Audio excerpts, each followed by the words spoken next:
basag, pero may mga buo pa naman. Kaya pwede pa natin ito. Ito na lang ako.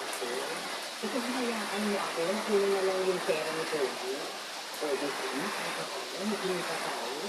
Kung tayo yung Toby, alam mo naman natin kung ano tikot ko na kumbento natin. Wala nga tayong pampasweldo sa mga tao. O ikaw, salit na admin work lang ang ginagawa mo. Driver ka pa. Minsan cook ka. Wala na. Sister, wala naman pong problema sa amin yung mga ginagawa para sa kumbento. Gusto ko lahat naman eh. Ang akin lang naman po, ayoko naman mag. Bayaran niyo po tayo ng labang mo.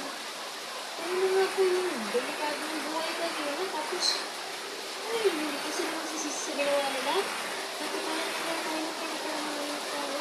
Hindi naman po na ganun. Tama naman, hindi na tinundan ang dalaw.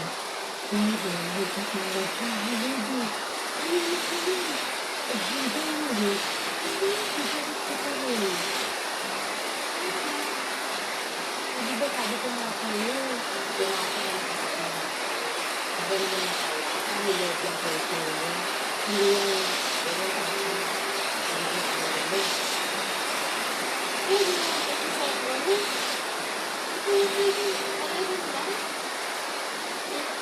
Gulag-gulag po po yung mga sister.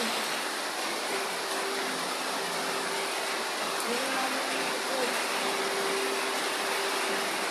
Hanggang ko ito. Hindi para sa akin ng mga pagkakas. Bakit? Ano ba tapunin mo yan ko?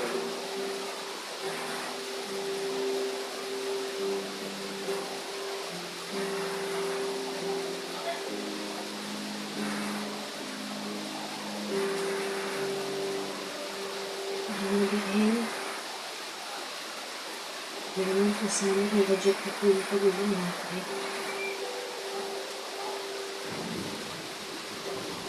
Dahil naman po siguro kung ano talaga yung nasa puso ko.